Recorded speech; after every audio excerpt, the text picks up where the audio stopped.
What's today's podcast all about? Well, we're visiting with Sangita Kalarickal in Minnesota, listening to her read from her book Mamina and discussing, amongst other things, what influences your writing. Things like culture, emigration, travel, and interaction with other writers. Email me and let me know what influences your writing.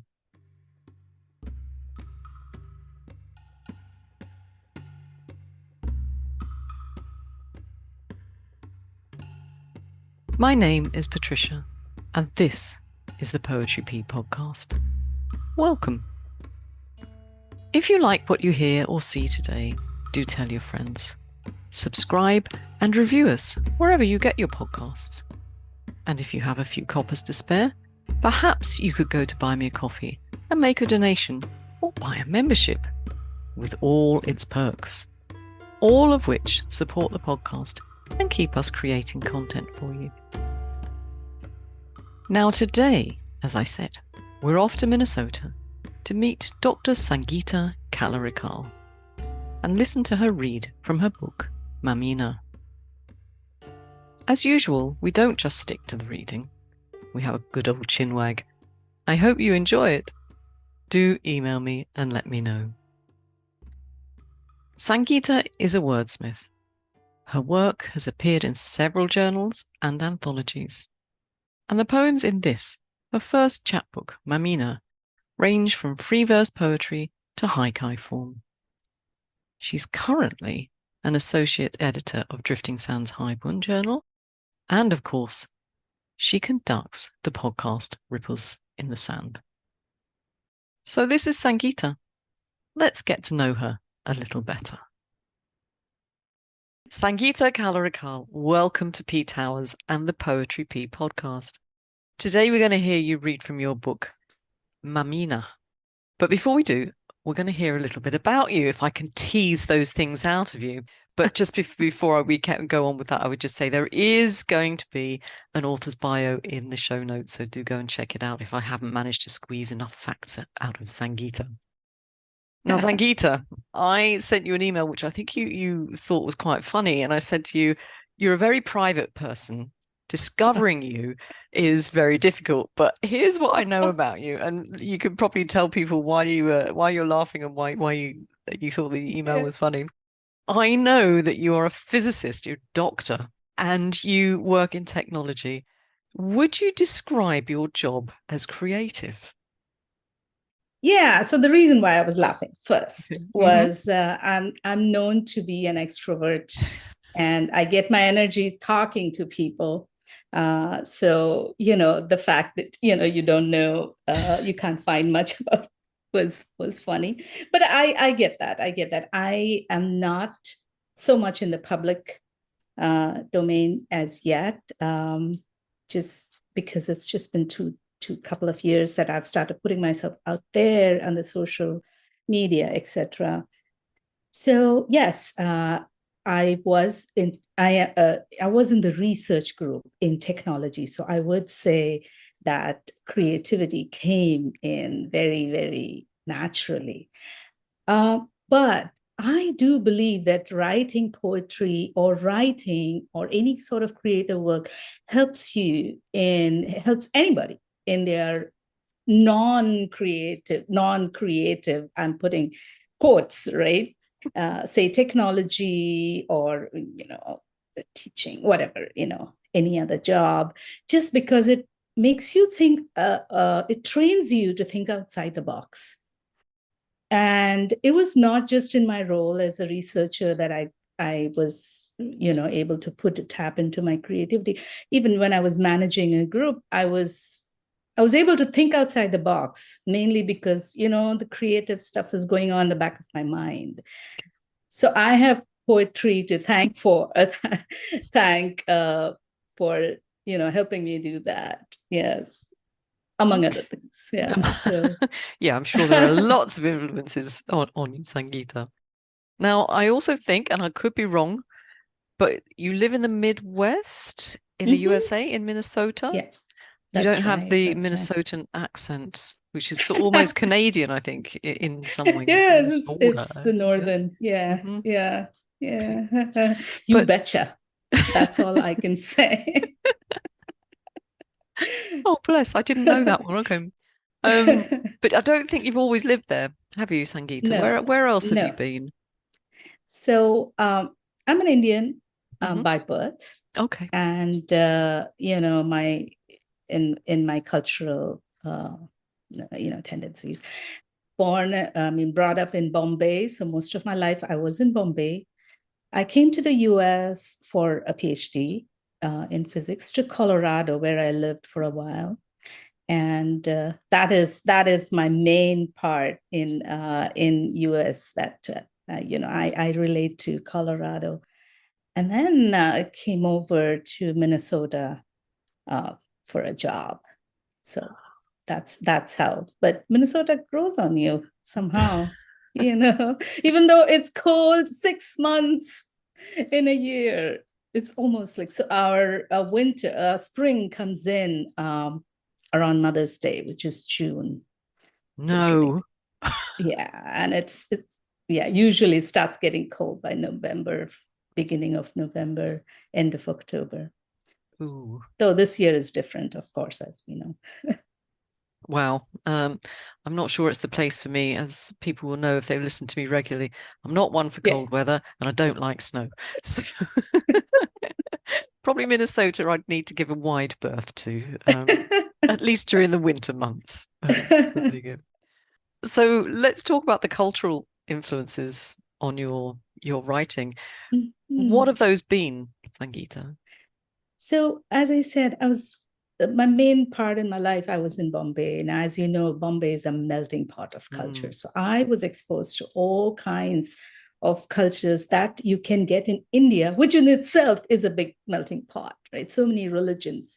Any religion in India, you'd find. I mean, in the world, you'd find in India, and definitely you'll find those in Bombay. And I had lots of friends because I'm an extrovert, so uh, but but that also helped me get a very good perspective of differences between cultures. So that was helpful. And then coming to the US, for example, the West, where I was in Colorado, was very different from the Midwest. That's a cultural influence. Then I was able to spend some time in Berlin. So that was, so mhm. yeah. And we absorb culture, right? Wherever we are, we meet people. It's so beautiful to interact with people of different origins and such. That's very Yeah. true. So you were over in almost in my neck of the woods in Berlin. Yeah. What Yeah. what were you up to over here? I was a postdoc in at Freie Universität. Yeah. Hmm. Okay. So that was a great experience, and made a lot of German friends. Just fantastic, fantastic. Yeah, that was a long time ago. Oh, no matter. It's obviously very fresh in your mind because I Oh yeah. picked something that I'd really like you to read, Sangeeta. It's from Yes, the Haibun absolutely. Journal, issue 5.1, if people want to chase it up. Bäckerei und Konditorei. A short walk from U-Bahnhof is a sex shop with a single mannequin in the window, along with a few bits and bobs.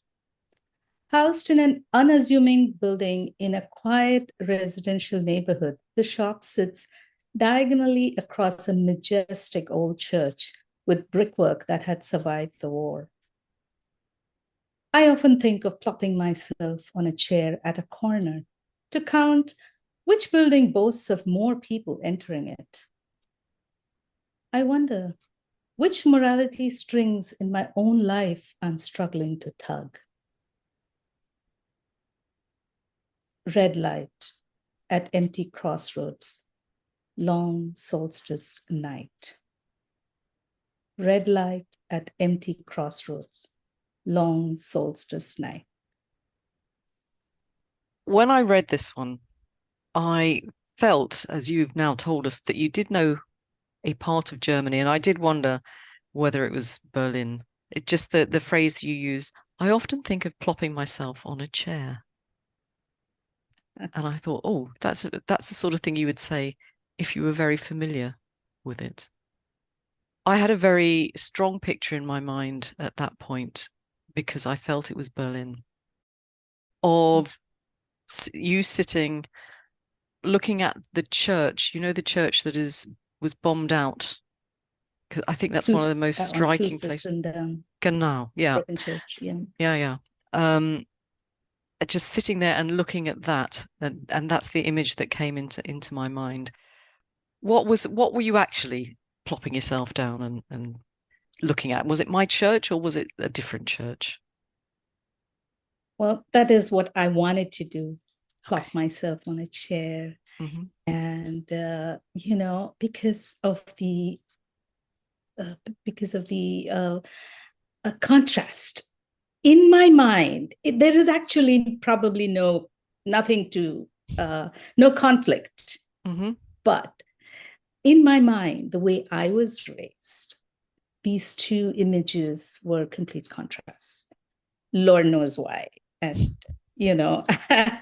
so this is what I wanted to do. I said, I would like to know which one do people go to, how many, more. How many people go to the church versus how many go to it's just in my mind. But then the crux of the matter is I was brought back to figure out what is it in me that makes me want to do that? What is the morality that I'm subject to that makes me want to sit there and do this thing? So I wanted to mention that this was from Berlin in 2006, so way back. Okay. Now, I was personally going through a very tough time, personal struggles at that time, which I'm only coming to grips now, that too slowly. All these years, I couldn't even talk about it. But Berlin, with his, it has such beautiful vibes and helped me get started towards healing. And what struck me was how non-judgmental the city was. And it was totally fine. If you enter the sex shop and then you go to the church or the other way around, it doesn't matter. Nobody's going to judge you for that. And that was just awesome for me. And for me, the internal conflict was how I was brought up, versus what this city had to, open my eyes to. That was just amazing for me. So that is what I tried to put forth in this Highborn. I don't know if it came across. It certainly gives me another reason to go back and reread and rethink about what you're saying here, because with me, I was more concerned with just being in Berlin because it's one of my favorite cities. Absolutely one of my favorite cities. Yes. So now I'll go back and really reconsider what you've said. But I'm thinking, I'm taken back to my first day at university, and I went to university in London. And although I am a Londoner, I was struck by something that the provost had said to us when we were all joining for our first day as freshers. He said, London is a very lonely city. And I can see what he means now. And I wonder if you've almost felt the same with Berlin, and that being in such a city, such a big city, where because you are alone at first anyway, you're free to be yourself, the self you want to be, as opposed to the self that you were forced into probably in Bombay with its preconceptions of you. And certainly in my home, an Irish Catholic home, I had certain preconceptions of what I should have been. So even though I was only going up the road to London, I was free to be myself, and the big city allowed me to do that. And I just wondered if Berlin is that part of the healing process, if you like. Probably. Though I do understand where you're coming from with the big city and loneliness. Bombay is a very, very big city, probably bigger than Berlin, somewhat like New York. You're walking along the street and it's bustling. There are like thousands of people around you, but you're alone. Mm-hmm. You have that, you're carrying just yourself, and probably everybody's so busy, they're not even going to notice. Yeah. So that so I didn't feel so alone in Berlin, though. I know where you're coming from, as to one is being alone in a big city gives you a sort of a freedom to to be yourself. And that is so true. That is so true. Yeah. So long as you know what yourself is, right? Oh, but I think in my student years I hadn't got a clue, but it was very nice to just explore what myself might become, as it were. But anyway, we didn't expect to go down that road. Let's go back to your writing. You actually only started writing Japanese short form around about the middle of 2021, but you've been published widely. You haven't just been published now as a haiku poet, a haijin. You've been writing other things, haven't you? Tell us a bit about that. Oh, yes. I've been writing since I was in fourth grade, when I wrote my first piece, which my family thought was a poem. Of course, it must have been a ridiculous one, because I don't think they didn't even keep it. So I don't even know what I wrote. I just remember it was about trees, and they said, "Ooh, poem," and made a big deal out of it. And then, kind of got into writing a lot, creative writing, during my school years and college times and such. So I would, be on the college magazine, and was the editor for a while, things like that. So but that's, school and college. Sometimes I feel that doesn't count. It does in a way, but I have lots of writing. I have been writing a lot. Fiction, magical realism is my preferred genre in fiction, and of course poetry. So free verse is what I was writing, and then I was exposed to haiku. Before, I used to write this 575, ridiculous. Those were, I read them now and I'm like, I want to tear them up into wee bit of pieces of paper and put them somewhere I never see again. But and it was during the inauguration of Triveni, which is Kalaramesh's, great, phenomenal project, I should say. So I was there for the inauguration, and that is where I heard haiku first, real haiku, blown away. And that's when I slowly started writing haiku. I think there is room for 575 haiku, but they're so difficult to write because they can sound so forced. I started like you writing 575, and I look back at them and I think, oh, I wish I couldn't see these and take them away from me.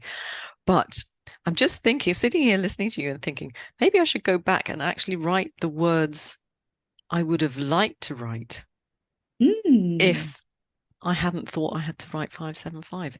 So you know what?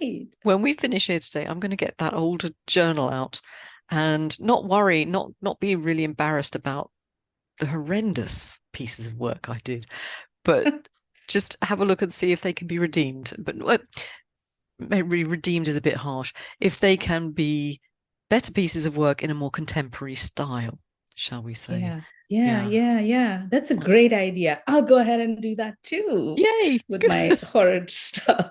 No, so I feel that 575 is so much of a filler. We tend to put in a lot of filler syllables in, and that is the problem. Otherwise, 575 should as well work. Why not, right? Yeah. You're right. It's the filling. It's the filling we do, and maybe choosing the word because it's got enough syllables as opposed to being the word that we want, and sticking in an adjective that we don't really need because we need to fill the 575. Yeah. Anyway, we're going to talk a little bit about your book, Mamina. And I want to start by reading a part of a review by Vidya Shankar. And she wrote, Mamina, Amma, Mother, Mai, Ma, Ami, Matha. Not sure I pronounced all those right. The emotion, the same world over. So now, would it be fair to say, Sangita, that the theme of this book is motherhood? Yes, you got that right.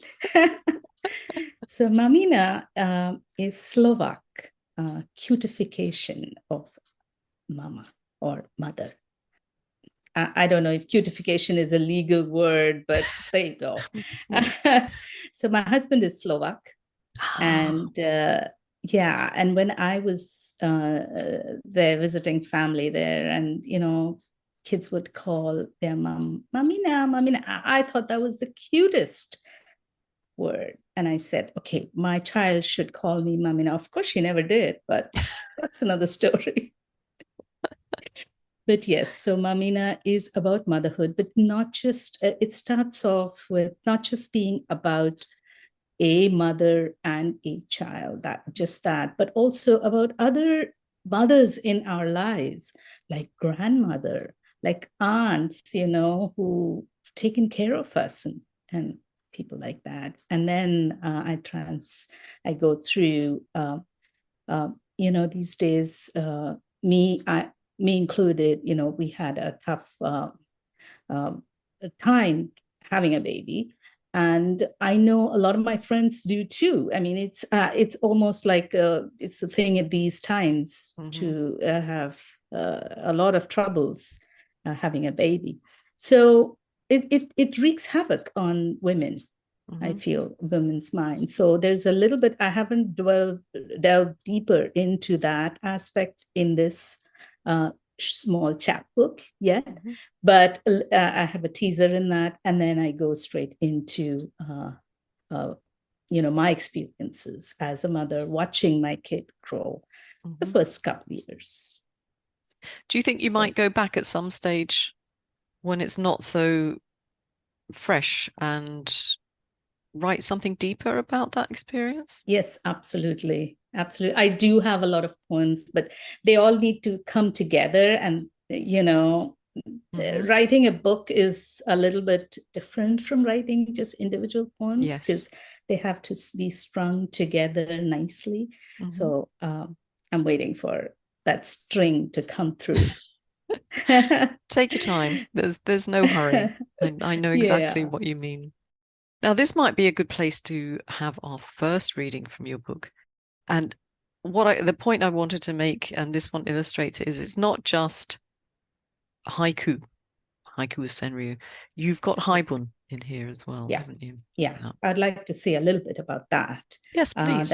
I find that haiku poets or haikus or haijin, they are a very elitist group. How dare you? I mean, I find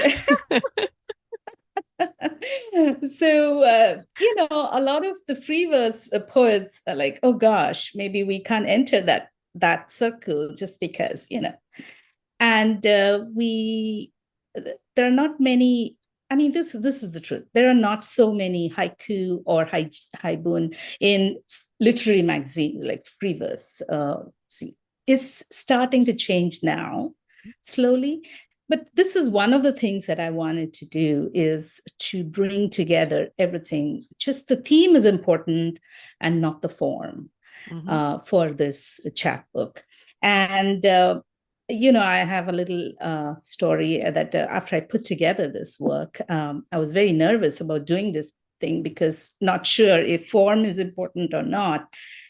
Is it a no to mix up? So I talked to Sean O'Connor, and I said, oh, look, this is the problem. And he said he had a look through the manuscript, he read it, and he said, absolutely, you need to just go ahead with it. No second thoughts. I would stop worrying about the form and so on, he Okay. said. And that gave me the impetus to go ahead. Yeah. He was so Okay. encouraging. He is one of our leading experts when all's said and done. But I have a theory, and people are going to get sick of hearing about my theory at the end of this year, by the end of this year. But I have a theory that you don't see enough work, sort of English language Japanese short form work in, should we call it mainstream? I don't like the term, but it's Yeah. it sort of works. We don't see enough of it there because we as writers of the form don't take ourselves seriously enough. And you say we could debate the importance of form all day long.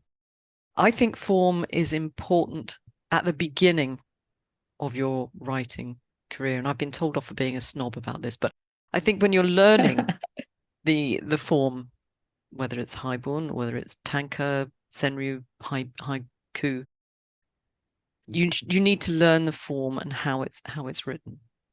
When you're familiar with that, then you can change what you do. And we're going to see something of that, I think, in your reading today.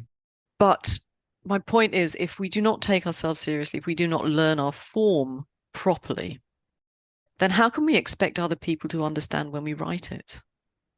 Agreed. We will discuss that a little bit more, maybe, going forward. Let's start with definitions, shall we? Definitions. Her niece was her first baby. Young, as yet unmarried, she was most excited with her sister's child, the doll that nature gave her. She bathed and dressed an excited 5-year-old chatterbox, neatly tamed thick curls into 2 braids, wove stories to feed healthy meals to a hungry kid, sang songs to lull tired eyes to sleep. Who said that the making of a mother is a privilege of the womb?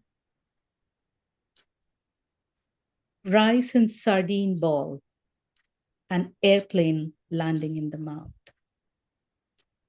Rice and sardine ball, an airplane landing in the mouth. I love that last image in the poem there. Whether you're an aunt, a mother, a grandmother, parent of any kind, male, female, whatever, you know where that one's coming from for sure. Yeah. Now we're going to start in on the form already because there's a debate about tense in haibun. And in this instance, you've come down on the side of using the past tense. And I wanted to know why. Tell me, why did you do that? What was your decision process? I know people like to stick in the present tense, and most times it works, and it's very, it's very forceful. Present tense, I feel. Now I have written this one in both. I had written it in both, and when reading it out, and I just felt that this one looked good to me, sounded better, I should say. And I wish I had a more technical answer for you, but no, I wrote this in both, and this one sounded better to me. That's all. Do you think it would have worked better in present tense? Oh, I'd have to find it. I'd have to hear it in the present tense. But what makes me happy to hear is that you wrote both, you considered both, and as we said in the previous, after the previous reading, you knew what you were doing. It was a conscious decision about this. And I think that's the important thing. So I'm happy either way if it was a considered piece of work. So we're going to get into haiku next. Dia de los Muertos. I towel bun damp hair, grandma style. Dia de los Muertos. I towel bun damp hair, grandma style. Now it's people can see I have short hair, Sangita. What is towel bun damp hair? I towel bun damp hair dry. How do you do this? So this is very Indian. Okay. What you do is you will have, if you have damp hair after washing your hair, just don't go out because you have hair water dripping off your hair. So you take your towel and wrap it around and put a bun, Oh, at the okay. back. I have seen a lot of people do that. Yeah, yeah. So that's kind of where I went. My grandma used to do that, of course. Yeah. Actually, my daughter, who has very long hair, does that, but I'd never really put it into words. It's very I didn't know how to call it that. This is what I came no, up with. it makes perfect sense. Absolute perfect sense.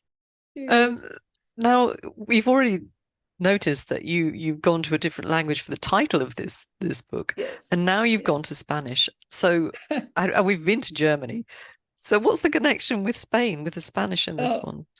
no real connection other than the second language. It is the second language in the US, of course. But here, more than the language, I am actually referring to the religious. I don't know if it is religious or not. Probably it's a cultural festival, Yeah. the Day of the Dead. Mhm. That's it. Literally translates as the Day of the Dead, right?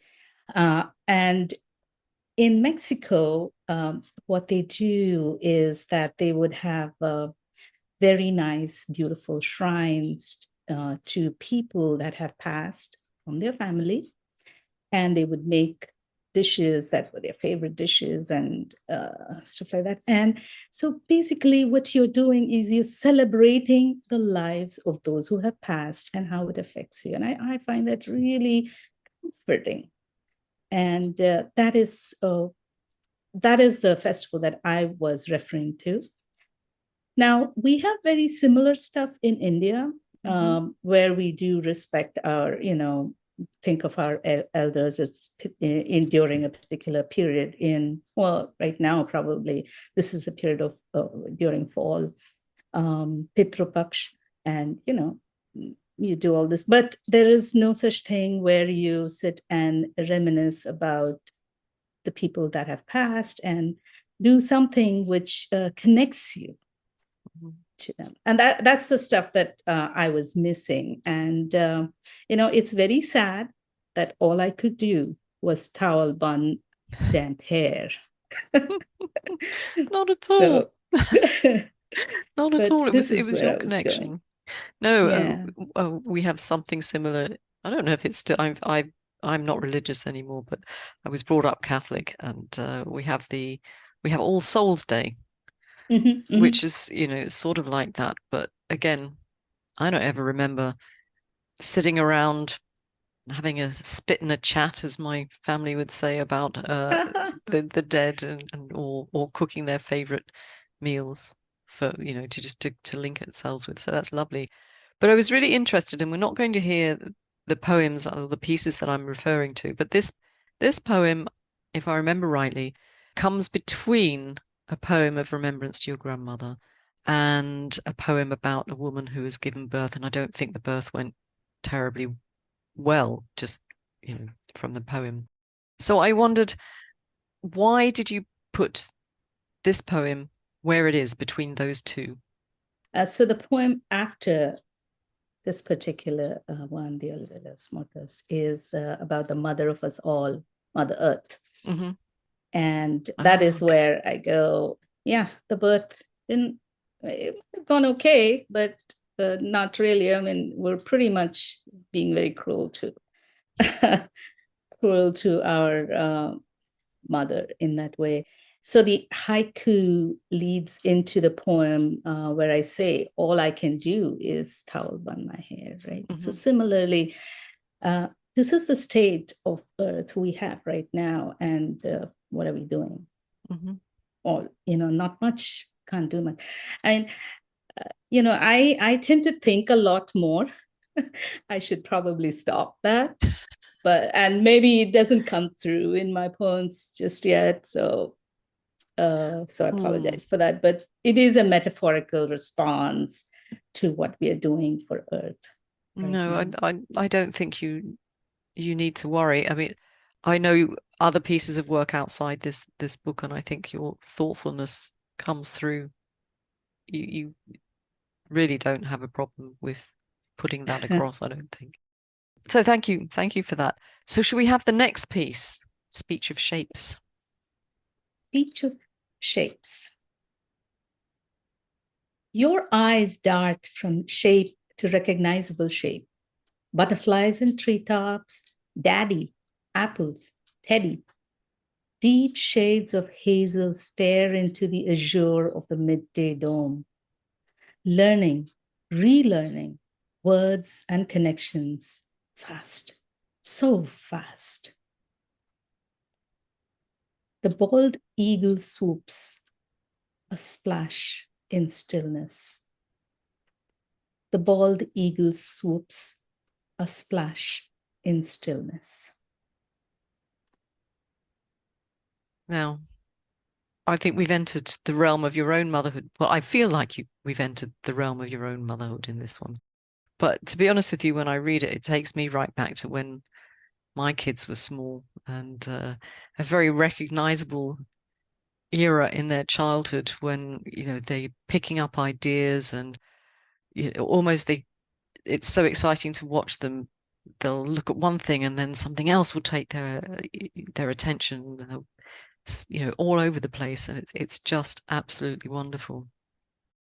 As I say, it really brought back the joy of watching my own kids in their early childhood. So thank you for that. Thank you. No, thank you for. Now we're going to talk about form again, because you've done something else. Would you like to tell? Because I will put the poems in slide form in the show notes, and I think it comes through in the reading. But perhaps, Sangita, you could explain, what have you done with this haibun? Don't call this a haibun to Sean, please. He will. Yeah. That was going to be another question. Would you call it a haibun, or how would you describe it? I'm still a little bit traditionalist, so I would not call this a haibun. Okay. But it is a legitimate form. The way the prose came to me was in this form. Okay. This is how it spilled out. And this is like not too much editing. Mm-hmm. So this is how it came. The poem, I would call this just a poem. So the prose part came in like a free verse. And then there had to be something after fast, so fast, which gave it that punch and that closing bow, as you will. I had to bring in the image of the bald eagle swooping down for its midday meal, So I wouldn't call this a haibun, it's just a poem. But yeah, people have started doing that in the realm of haibun these days. Or maybe they've always been doing that, probably, have a prose in form of a free verse form. Yeah. Mm-hmm. Yeah. Not yet seen any Villanelle or anything else. Oh, let's hope Sean's not listening to us. Now, Sangita, the next three pieces superbly illustrate what Caitlin Jans, I'm not sure of the pronunciation again, said in her review of your book. And I'm going to paraphrase here. She essentially says that this wonderful chapbook is grounded in the joys of becoming and then being a mother. So perhaps you could read them to us, and I won't interrupt you while you do that. So I will read the three pieces, 2 haibun and 1 haiku. Zipping along a curve. And this was published in Drifting Sands Haibun in January 2022. She starts crawling a bit later than babies in the family. Apprehension at familial competition melting and guffaws bubbling out from our throats, we watch her move. Crawling is probably an exaggeration. Little paces with 1 knee and 1 foot. Somewhat strange, perhaps, but it gets the work done.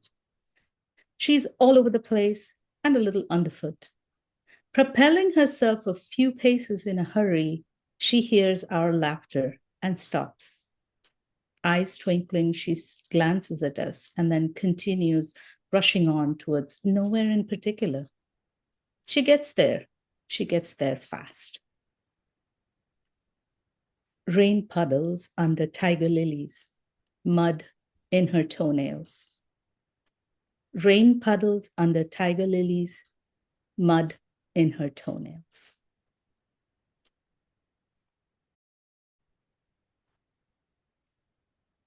Tailwind. Children are sponges. They watch everything, learn from everyone, and absorb all. And then, with an infinite lack of inhibition, they add their imagination. We who have left our childhood lanes long behind stand on the sidelines and watch them soar. Mama, look, airplane is mowing the sky. Contrails. Mama, look, airplanes is mowing the sky. Contrails.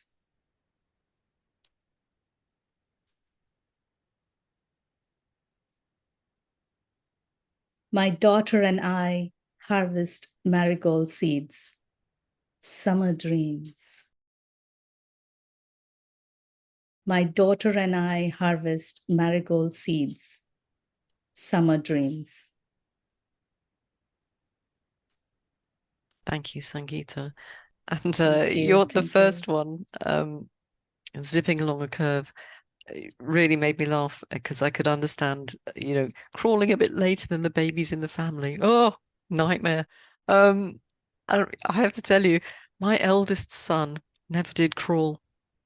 Went straight from sitting on his bottom to walking. Oh, No in wow. between. No in between. And thankfully he went early, I think relatively early into the walking stage. But it's because my father, who was so joyous at having this first grandchild, he would spend most of his life in my house, basically, with my son. And thank goodness that he did. He had that time with him. And anytime my son wanted to go anywhere, he'd just go like that with his arms, and my dad would pick him up. So consequently, he never did crawl. But there you go. He didn't need to, right? He didn't need to, and no worries because he now runs marathons, so it's not didn't hold him there back. You go. But there you go. Well, sadly, we're nearly finished. And Sangita, you've written these when I hear you read them, when I read them myself, you've written them from a mother's perspective mostly. But I think, as I said before, any parent, grandparent, and as you mentioned, aunt, uncle, will nod their head knowingly when they read these.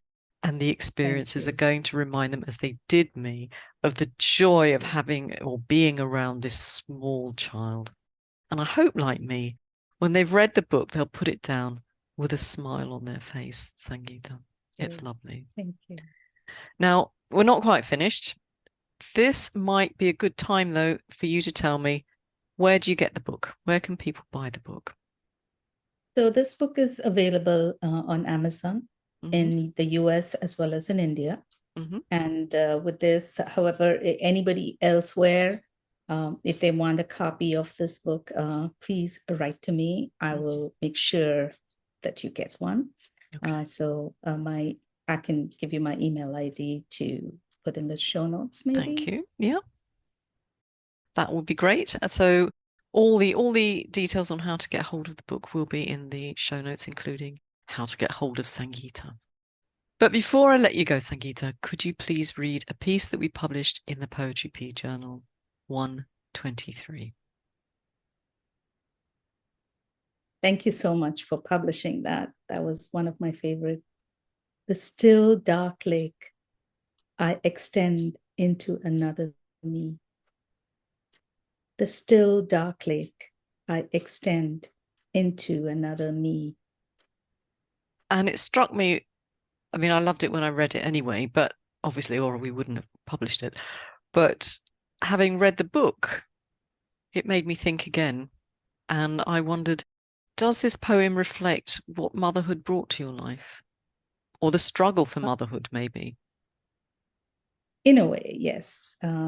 but the second and the third line only has a slant reference to motherhood and my daughter. Mm-hmm. It is actually an extended metaphor to us, to what my past is. You go through dark times, Mm-hmm. but you need that stillness. If you don't have the stillness, you cannot see yourself. And Yeah. that is where I was going with this. It does, in my case, it does, imply my journey to motherhood. Mm-hmm. May not in a lot of people's cases, but Yeah. yeah. It struck me on first reading when it first came into my life about going through dark times and the stillness. But as I said, when I read the book, I wondered, and then listening to you, I wondered if it had anything to do with motherhood. Well, that's it. Very sadly. Don't forget, go and have a look at Sangita's author's bio and the details on how to get the book on the show notes. Sangita, thank you so much for spending time with me today and giving us a snapshot into the work in your book, Mamina. Thank you so much. Thank you so much, Patricia, for having me here and letting me get on my soapbox and talk about certain things, and also highlighting my book. I really, really appreciate it. Thank you. Thank you. Well, now, that was a real pleasure for me to record for you. I hope you enjoyed it too. There are lots of details in the show notes this time. Do go to the website and check them out. And of course, let me know what you think. I can't do a better job for you if you don't feedback. And do please leave us a review wherever you get your podcasts. Help me to spread the joy of our poetry form. And I have one more thing to ask of you. Our dear editor, Lorraine Padden, is leaving us in May. And I wondered which one of you would like to fill her shoes. Maybe there are a number of you. Anyway, if you think you'd like more details, email me. We'd love a new addition to our editing team, even though we're going to be really sad to say goodbye to Lorraine. So next time, I'm going to have more of your original poetry to read to you. Do join me. But of course, until then, keep writing. And if by some chance, and we all know there's a fair chance, I've left something out of the show notes, do get back to me by email and I'll sort it out for you. Ciao.